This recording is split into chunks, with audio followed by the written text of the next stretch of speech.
And it came to be in the days of Amrapal, sovereign of Shinar, Ariyuk, sovereign of Al-Sar, Kadar al-Lamar, sovereign of Elam, and Tadal, sovereign of Guim, that they fought against Barar, sovereign of Saddam, Barashyt, sovereign of Amurah, Shanab, sovereign of Admah, Shamabar, sovereign of Zabi'im, and the sovereign of Bala, that is Zar.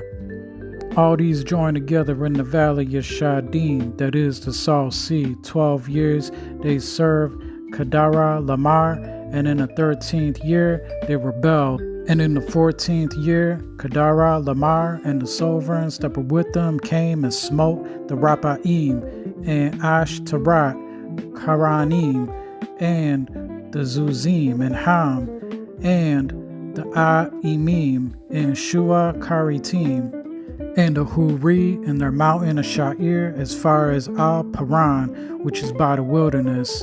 And they turned back and came to Ain Mashpat, that is Kadash, and smote all the country of the Amalaki, and also the Amari who dwelt in Hatzatu Tamar.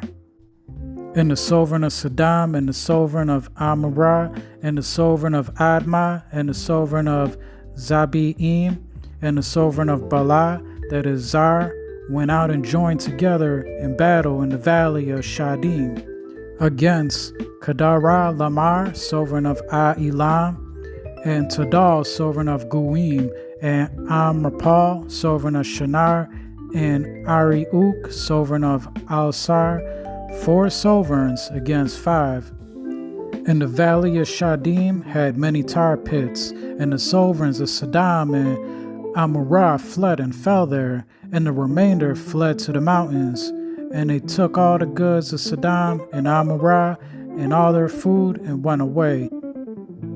And one who had escaped came and informed Abram the Abari, and he dwelt by the terebinth trees of Mamre, the Amari, brother of Ashkal and brother of Anar, and they had a breach with Abram.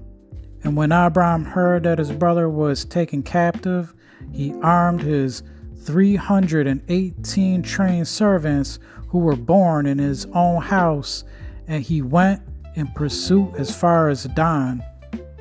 And he and his servants divided against them by night and smote them and pursued them as far as Hubah, which is on the left of Damashak. So he brought back all the goods, and also brought back his brother Lut and his goods, as well as the woman and the people. And after his return from the defeat of Kadara Lamar and the sovereigns who were with them, the sovereign of Saddam came out to meet him at the valley of Shua, that is the sovereign's valley.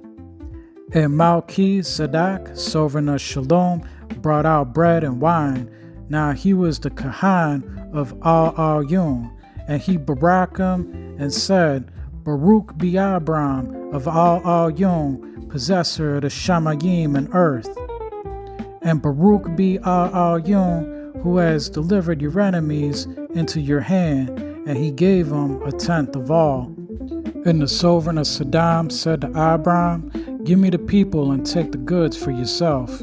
But Abram said to the sovereign of Saddam, I have lifted up my hand to Yahuah, Al-Yun, the possessor of the Shamayim and earth, not to take a thread or a sandal strap or whatever is yours, unless you should say, I have made Abram rich, except only what the young men have eaten, and the portion of the men who went with me, Anar, Ashkal, and Mamre, let them take their portion.